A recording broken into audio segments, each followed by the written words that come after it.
Les chefs d'État de la CEDEAO ont fini leur réunion le 15, le 15 décembre. Ils se sont réunis, ils ont fait un sommet et ils ont pris acte du départ des pays de l'AES, mais ils ont dit, bon, on va observer une période de transition de 6 mois. Donc pendant 6 mois, les pays de l'AES peuvent revenir. The authority directs the Council of Ministers to convene an extraordinary session during the second quarter of 2025 to consider and adopt both separation modalities and the contingency plan covering political and economic relations between ECOWAS and the Republic of Niger, the Republic of Mali, and Burkina Faso. I thank you. C'est ce qu'ils ont dit.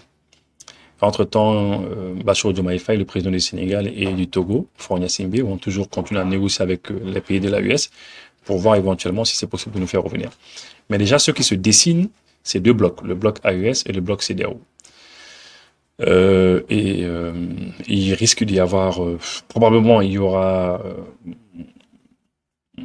la libre circulation des personnes et des biens entre les deux blocs, et les lois de la CEDEAO ne vont pas s'appliquer dans l'AES et les lois de l'AES ne vont pas s'appliquer dans la CEDEAO. C'est ce qui se dessine parce que Bassirou Diomaye Faye, l'autre jour, il a annoncé à Doha, au Qatar, entre le 7 et le 8 décembre, il a annoncé que bon, l'AES est là déjà, il fallait faire avec, ils sont déjà créés. Et il a dit que bon, maintenant, ce qui restait de faire, c'est de tout faire pour que la libre circulation des personnes et des biens ne soit pas bloquée. Et je pense que c'est par rapport à cela que les dirigeants de l'AES ont annoncé, il y a de cela 3 jours, ils ont annoncé que bon, c'est bon, entre la CEDEAO et l'AES, il y aura la libre circulation des personnes et des biens, et puis le droit de s'installer, de s'établir dans l'AES sans problème. Non, les habitants de la CEDEAO pourront venir, les populations pourront s'installer dans l'AES sans autre forme de procès. Voilà. C'est juste qu'ils auront seulement à respecter les textes qu'ils ont l'habitude de respecter, et c'est tout. Il n'y a pas quelque chose de plus. Voilà. Donc c'était un petit peu comme pour répondre à Bassirou Diomaye Faye en disant, bon, il n'y a pas de problème, on va faire ce que vous voulez, il n'y aura pas de souci, il n'y aura aucun changement. Voilà. Alors maintenant, la CEDEAO, c'est vrai qu'elle espère toujours que les pays de l'AES reviennent, mais ça va pas être facile. Et voilà. En tout cas, à partir du 29 janvier 2025, c'est fini. C'est fini. L'AES, les pays de l'AES ne seront plus dans la CEDEAO. Voilà. En tout cas, c'est important de rappeler très souvent aux gens qui nous regardent, c'est important de leur rappeler comment est-ce que ces choses comment est-ce que nous sommes venus, comment est-ce qu'on s'est retrouvés dans cette situation. C'est simple parce que la CEDEAO, malheureusement, elle est dirigée par la France. Le président français, il a eu à annoncer à plusieurs reprises que la CEDEAO allait se réunir et que la CEDEAO allait sanctionner les pays de l'AES. Je l'ai dénoncé dès le printemps 2021, de manière très claire, en appelant la CEDEAO à réagir avec beaucoup plus de fermeté. Nous avons ensuite renforcé notre pression, puis nous avons pris les décisions. Vous voyez, c'est clair. Par conséquent, lorsqu'on sent qu'une organisation telle que la CEDEAO est dirigée par la France, c'est pas intéressant. On a déjà entendu le ministre Jean-Yves Le Drian annoncer des sanctions. Ils ont pris l'engagement à l'égard de leur père de provoquer des élections et une transition qui devrait intervenir en février. Il faut qu'ils le respectent. Sinon, nous allons mettre contre eux des sanctions, y compris les Africains, mais aussi les Européens. Deuxièmement, entendu la ministre des Armées une fois annoncer aussi, Florence Parly, une certaine Florence Parly qui a annoncé que la CEDEAO allait prendre des sanctions. À nouveau, dans quelques jours maintenant, une nouvelle réunion de la CEDEAO qui devrait prendre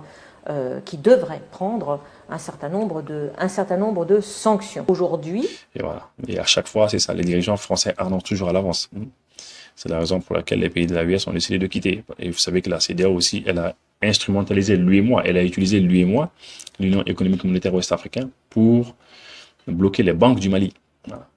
Donc, depuis que on a compris que c'est de l'instrumentalisation, les organisations sous-régionales sont contrôlées, sont contrôlées par la France. Eh bien, on a décidé de créer l'AES, 3 pays, le Mali, le Burkina et le Niger. Et on a pris notre destin en main. Mais voilà, mais il y aura des défis. Et je crois que l'un des premiers défis, c'est de rester cohérent avec nous-mêmes. et de se battre pour les populations. Et je pense que c'est l'objectif des dirigeants. La CEDEAO, on la quitte, certes, mais la CEDEAO, un conseil à lui donner, c'est toujours de tout faire pour rester cohérent le plus possible. Parce que c'est l'incohérence qui a éclaté aujourd'hui la CEDEAO. Parce qu'avec la CEDEAO, il y a de bons coups d'État et de mauvais coups d'État. Les bons coups d'État, c'est des coups d'État constitutionnels. Les 3 mandats, 4e mandat, 5e mandat, ça c'est constitutionnel, c'est bon, il n'y a pas de problème. On se rappelle qu'avec Damiba, c'était un bon coup d'État. Avec Damiba, il s'entendait très bien. Au Burkina Faso, voilà. On a quand même vu une différence de traitement entre le Burkina Faso de Damiba et le Burkina du capitaine Ibrahim Traoré. Voilà. On a vu une différence de traitement entre le Mali et tous les autres pays. Le Mali a vécu 7 mois d'embargo. Voilà.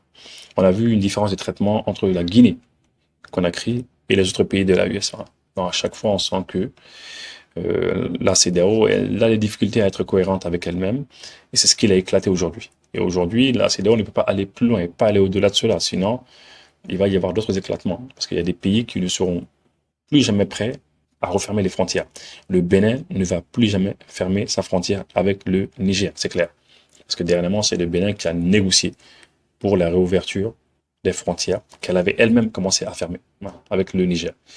Le Sénégal ne va pas fermer ses frontières avec le Mali, c'est clair. Ils vont plus jamais le faire parce que dernièrement, on se rappelle que les Sénégalais, ils avaient dit clairement, ils avaient dit que eux, c'était quelque chose de... Sur un an, ils pouvaient gagner plus de 250 milliards de francs CFA. Voilà. Et ça, c'est officiellement. Voilà. La Côte d'Ivoire aussi gagne beaucoup d'argent, 950 milliards. Donc ça fait qu'ils ne sont pas prêts à renoncer à cela. Alors c'est pas évident que certains pays ferment encore les frontières.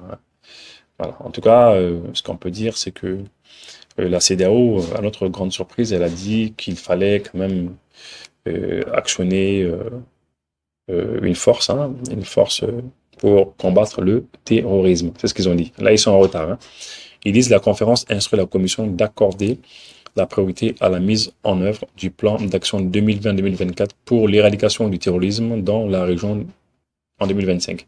En 2025, ils veulent éradiquer le terrorisme. Ok, d'accord. Ils sont en retard, comme d'habitude. Rien n'est fait. Franchement, la CEDEAO, je me demande si elle s'entend parler parfois. Ok les amis, en attendant, la CEDEAO est en transition avec les pays de la US. Les pays de la US ont décidé de partir et ils ont dit que c'est fini. Ils ne reviendront plus. Merci et à bientôt. Agence Dunia Travel Service ako abibu nyamasegi foli kɛ ka ɲɛsin a ka sango hiji denw ma aw minnu ye danaya ta ka da kan aw ka hiji labɛn ni a kɛcogo ɲuman na. N'an taara hɛrɛ la ka segin hɛrɛ la dumuniw ka ɲi bɛrɛbɛrɛli ka ɲi n'an mago bɛ diɲɛ fɛn fɛn na u b'a bɛɛ lajɛlen k'an ye donc an b'u fo k'u barikada. Directeur min tun b'a nɔfɛ n'o ye Amadu Mayiga ye a jɔra a jɔyɔrɔ la ɲɛmɔgɔya ko fɛn fɛn a jɔra a jɔyɔrɔ la ka nisɔndiya mɔgɔw la ka mɔgɔw bɛrɛbɛrɛ ka koto mɔgɔw t'a la mɔgɔw tɛ min dɔn k'a ɲɛ yira mɔgɔw la an y'o baara de sɔrɔ duniya la. Kumu kelen kɔnɔ a ko ka aw bɛɛ lajɛlen ladɔnniya silamɛ minnu bɛ Mali kɔnɔ ani minnu sigiyɔrɔ bɛnnen don diɲɛ jamana wɛrɛw ma k'a fɔ san wɛrɛ o hiji ni o umura o baaraw labɛnw daminɛna ka ban o tumana aw minnu b'a fɛ ka hiji kɛ damu lakana ni basigi kɔnɔ agence Dunuya a kɛmɛ k'o fɛɛrɛ bɛɛ lajɛlen tigɛ ka hiji kɛcogo ɲuman kalanw bɛɛ lajɛlen labɛn ka bila aw ɲɛ min y'i k'a dɔn siyɔrɔ ni damu ye ka surunya aw ka bato kɛ yɔrɔw la dumuni lakika sanuma o bɛ tobi ka bila aw ka bolo ka saga n'a ka waati bɛɛ lajɛlen la dɔgɔtɔrɔ jolenw olu bɛ aw nɔfɛ hiji kɛ yɔrɔ ani bato kɛ yɔrɔ wɛrɛw bɛɛ lajɛlen la yɔrɔ bɛɛ ani waati bɛɛ baw bolo kuma dɔ o ka wusa ne de sen ka di ye agence Dunia Travel Service jɛɲɔgɔn kelen min bɛ aw ka hiji ni aw ka humura kɛ k'a ɲɛ ale de do o fana ni aw bɛɛ kunnafoni wɛrɛ ɲini a ye weleli kɛ 66 71 37 24 70 64 99 71 ni aw bɛɛ u ka yɔrɔ ɲini u filɛ ni hippodrome yɛrɛ la immeuble station Soma Yafula Kulukɔrɔ sira da la o fana min y'i k'a dɔn agence Dunia Travel Service ye k'u bɛ dugawu kɛ hiji ni umura kɛcogo ɲuman a n'a musakaw ala k'a nɔgɔya silamɛ bɛɛ lajɛlen ye. An ka voyage avion de la aw sera aéroport la a fɔra aw ɲɛna k'aw ka avion bɛ retard la walima a fɔra aw ɲɛna k'aw ka avion tɛna pepepewu walima aw sera a fɔra ko place tɛ avion kɔnɔna la min y'aw sigiyɔrɔ ye walima aw sera aw seyɔrɔ la aw ka minɛnw ma se aw ka minɛn sera dɔ tiɲɛnen n'a kɔnɔ walima dɔ b'a jɛ walima aw ka minɛnw yɛrɛ de ma se pepepewu aw kana siran Solution Airlines be walasa k'aw dɛmɛ nin ko ninnu de la a ye Solution Airlines wele dɔrɔn